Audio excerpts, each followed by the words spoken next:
Time Not Here, Chapter 5.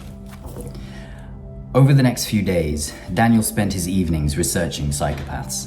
Who were they? What did they want? What are you supposed to do if you cross paths with one? He learned more about gaslighting, the process that psychopaths use to confuse a victim, so much so that they doubt their own sanity. How they are masters of language, that they use their skill to embed commands in innocuous statements, causing their targets to do whatever it is they want them to do. As he read countless articles and watched video after video, he started to make sense of it all. The phone call he had received with the plea for help had come only 2 days after he had told Laythe about his plans to move back to York. Laythe hadn't actually said the words, "Please take me to York with you," but had presented a life-threatening story involving creditors he had never mentioned before and bailiffs that were threatening his cat. He had dropped the drama into Daniel's mind at the opportune moment to piggyback on his big return to the north. It had been engineered. Laythe knew that if he had placed that call at that moment and told his sob story, that Daniel would have leapt at the opportunity to be a good friend. He remembered how, while he was working with his new client in Great Yarmouth, Laythe had placed a similar call. That time, he had said his landlord was sending thugs to threaten him about a missed rent payment, which he'd apparently already paid.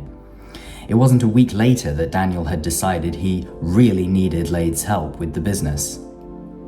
At his own expense, he had hired a van, picked up Laythe's things, and brought him to Norfolk within a few days. As far as he knew at that time, it was based on Laythe's value to the business, and in no way related to that phone call. He then realized that Laythe had bought the cat the same week that Daniel's family cat had died. Within days of Daniel losing his 18-year-old best friend, Laythe had bought him a new one. He'd invited Daniel round for a beer a number of times before then, but Daniel always found a reason not to go. When he got the cat, he found his reason to go. Of course, when the cat needed neutering, it was Daniel who'd paid the bill, via Laythe, who then bought a car a week later. Has he been working me from day one? Dozens of similar memories flooded his mind as he reevaluated their entire friendship. Laythe had done the same thing again and again. Flatter Daniel, plant ideas into his mind, flatter him some more, and find ways to exploit his good nature to get money out of him. Either the little money he had at the time, or the potential money that his business might make. Fucking bastard.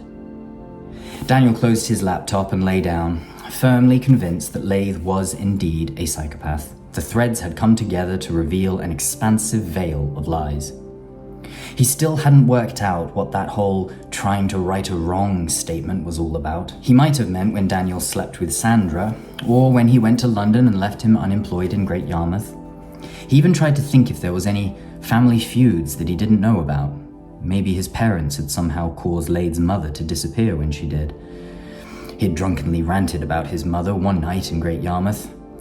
Maybe he blamed Daniel for that injustice and was seeking revenge as soon as the money stopped flowing. Lying in the darkness, he decided he had to take action. He wasn't sure of the details, but this man had clearly been lying to him. He wasn't safe in this house. His priority must be to either leave himself or somehow force Laythe to, as soon as possible and without antagonizing him or causing him to feel threatened. Having now told another human being of his tribulations with a psychopathic best friend, Daniel felt safer about telling someone else, but it had to be someone he trusted, someone who knew him well and could offer an objective view of the situation. Sam was the obvious choice. He had lived with Daniel for a year while at university during the peak of his ketamine addiction. Sam would encourage him when he was trying to stop using, but didn't try to make him feel worse than he already did when he inevitably relapsed. They were both studying physics and had both come from religious families, so they'd made a deep and personal connection from early on. If someone existed who could say, "No, you've got it wrong, you've lost your mind," and be worth taking seriously, it would be Sam. That could wait, though. He had plans to make and escape routes to prepare. First, he called a number for housing advice, aimed at tenants that were in difficult situations. "Hi, I have a question about problem housemates. I'd like to know how possible it is to kick out a housemate if they're being abusive. Have they been physically abusive? Asked the operator. Well, not yet, I guess, but there's been threats of violence and I'm getting pretty scared, he replied, half exaggerating for effect. If violence is occurring, then you can call the police and start proceedings to have him removed from the tenancy. But until then, there's not much you can do, unfortunately. Is he paying his rent? No. Well, the problem you have there is that if he doesn't pay his rent, you are liable for it, and vice versa. What does that mean? Well, if you desperately want to get him out of the house, then the best you could do is not pay either of your rents for 3 months, at which point the landlord will file for a county court judgment against the both of you that will, in effect, lead to you both of you being evicted. The upside is that you aren't living with him anymore. The downside is that the judgment is on your record and will affect your ability to get credit or another tenancy. 3 months. That feels like an eternity to have to continue dealing with him.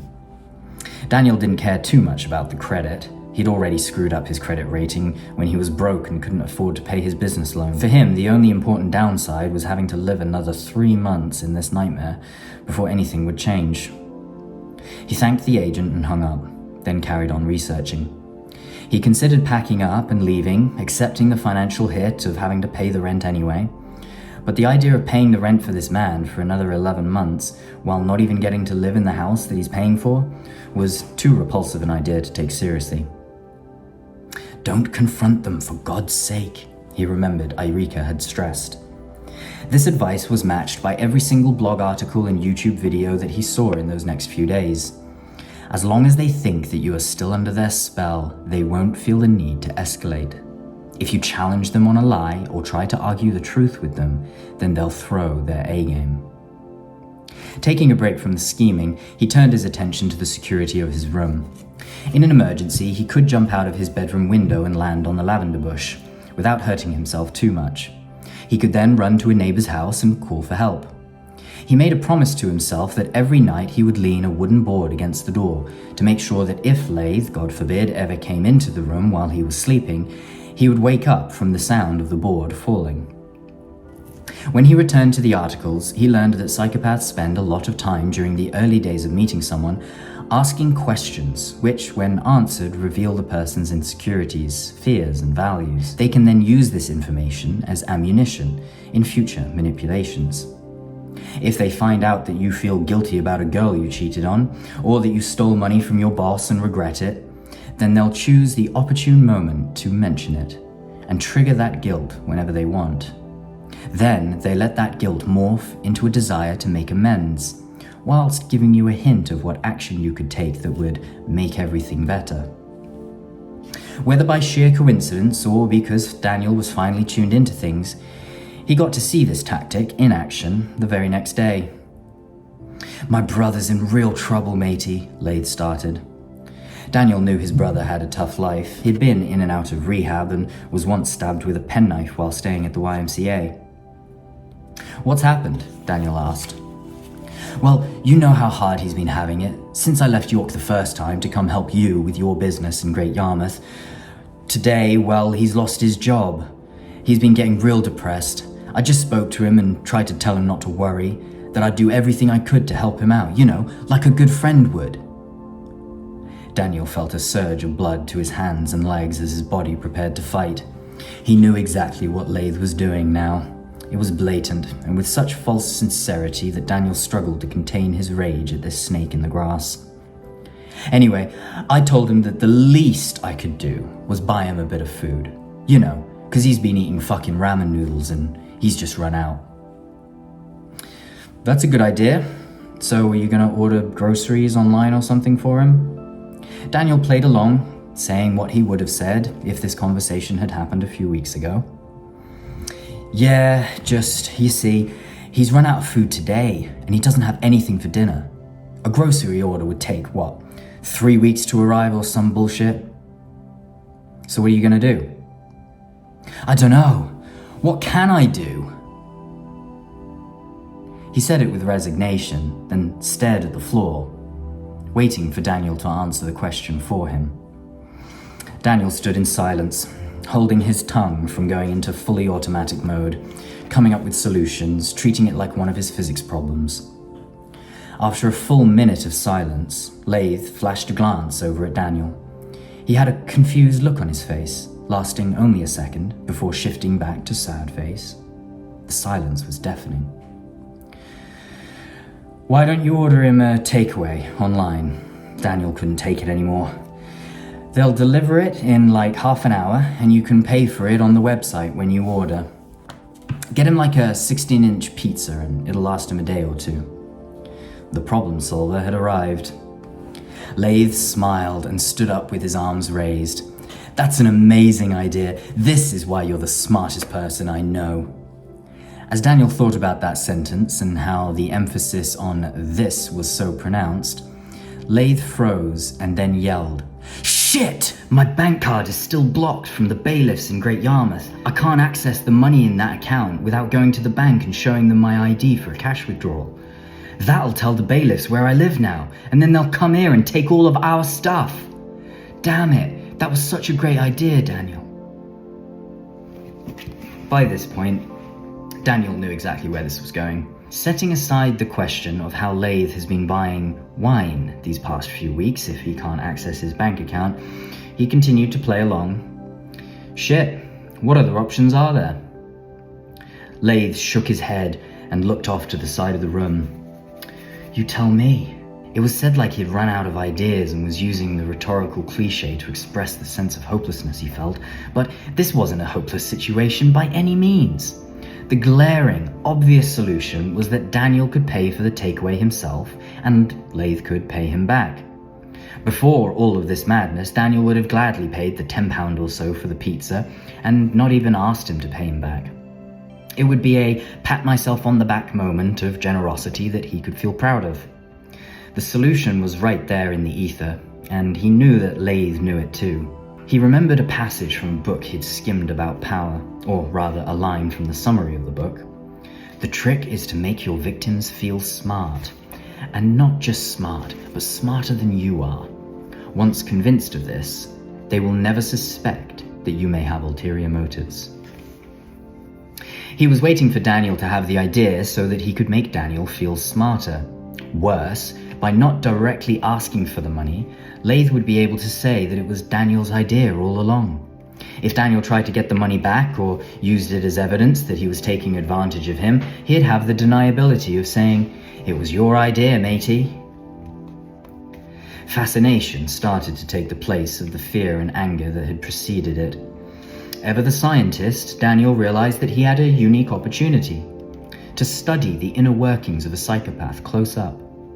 He could gain some knowledge that might help others someday, provided he could keep himself safe and the beast in the dark.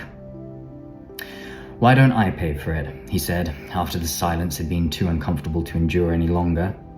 "No, I can't ask you to do that." Too right. "Don't worry about it. If it solves the problem, then it's not an issue. You're such a great friend, Daniel." "So are we ordering pizza? I'll get the laptop going." He opened his computer and loaded up the website for the nearest pizza place. "Wow, okay, yes. Now, listen, I'd really like to go see him tomorrow, and if I could bring him some cash for groceries, then I think it would really make his day. So do you think, if it's not too much of a drain on your tips?" Earlier in the day, Laythe had asked how much Daniel makes on a given day in cash tips, which were untaxed and went straight into his pocket. Unlike in the USA, waiters' tips are on top of a minimum wage in the UK. A waiter can end up making more than a mid-level office worker if they're good enough and put enough hours in. Typically, Daniel would make about £50 per day in cash tips, which he would usually spend on groceries, booze, and takeout food. He knew he didn't spend his money wisely, but it was his own money at least. When he'd told Laythe how much it was, he'd reacted like he'd said £500 a day, and said he'd love to be making that much money. Now, here he is, dropping in a reference to the inequality between their income levels, while prodding Daniel to give him a little more. How much do you need? Daniel sighed, starting to feel the rage again and desperately trying to avoid calling the bastard out and causing a fight. Do you think £20 would be okay? I'd pay you back, of course. By this point, Laythe already owed Daniel well over £1,500 for the move back to York, as well as the £1,200 that Daniel had spent to get Laythe to Norfolk in the first place. He always promised he'd pay it back, but Daniel would always forget for long enough that he eventually stopped caring. Okay, but I don't have any cash on me. I've got to go to the cash point in the morning. Thanks, Daniel. It'll mean a lot to him. Though, I have to get to his house at 6 a.m, you see. He has a meeting at 8 at the job centre. I'll have to walk, which will take me an hour. Are you going to be up at 5 a.m? No, that's too early for me, mate. He wondered where this was headed. Okay, well, never mind. I guess he'll just have to make do with his noodles until, you find the time to help, Laythe said, shifting back into hopeless mode. Do you want me to go to the cash point now? Daniel offered. Only if it's not a bother to you. Fine. I'll go once I've ordered the pizza. What's his address? Hold off on the pizza order for a second. I want to call him and tell him the good news. I can find out what toppings he wants too. We can order it when you get back. Daniel closed the laptop and stood to put his coat on. The cash point was only a 5-minute walk away. The journey would give him time to think. He might as well buy some cigarettes while he's there. As he stepped out of the door, Laythe exclaimed, "This is amazing! I'll call him now." After the round trip, Daniel walked in with the cash in his hand. Laythe was sat on the stairs, facing the front door, holding his phone to his ear. "Why? I'm offering you this free food and you're being an ungrateful little shit," Laythe shouted into the phone. "Well, fuck you then." He hung up and threw the phone across the room. He looked up at Daniel with disappointment. "What happened?" Daniel asked, devoid of any real emotion or reaction. "His pride got in the way. He said he didn't want any handouts and that I was a prick for offering. He doesn't understand that I just want to help him. I care about him, so I want him to be happy. But he doesn't appreciate my help, so he can go fuck himself." "Are you still going to go visit him tomorrow then?" "Fuck no, that twat is on his own." Confused, Daniel walked to the kitchen and unpacked the butter and cigarettes he'd just bought. He slipped the £20 note into his wallet. I just don't know what to do," Laythe called from the living room. "I'm just feeling so stressed and uneasy right now. It's making it really difficult to apply for jobs. I think I need to smoke some weed. It's been like 4 days and it's really taking its toll." "Why don't you?" Daniel said, sensing a finale to the charade. "I've got none left and no cash to buy any." Another long silence. Pride now took hold of Daniel. No fucking way am I going to buy this bastard weed after the shit he's just pulled. If he'd just outright asked me for weed, then I'd have probably bought it for him. But this? The silence went on until Laythe made a noise that resembled a howl, a low-pitched moan that grew to a volume that only a man in desperate pain would cry out. Too scared to speak, Daniel peered round the doorway into the living room and saw Laythe holding his head in his hands, shaking as if deep in the depths of heroin withdrawal. For a split second, he peered through his fingers, covering his face toward Daniel, before closing his eyes and making that god-awful sound again. Ah! Worried that his lack of response would cause a further escalation of the emotion Laythe was so clearly faking, he yielded. "Here." He handed him the £20 note he had just taken back out of his wallet. It was no coincidence, he thought, that £20 is exactly the amount that an 1/8 bag of weed costs. "No, it's your money, and you worked so hard for it." His voice was trembling as if he was about to break into tears. "Just take it."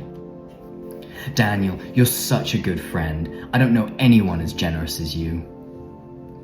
He'd had enough, so went upstairs to take a shower. When he came back downstairs after putting on his pajamas, Laythe had already smoked his first joint from the bag he must have had delivered. It came quicker than a pizza would have.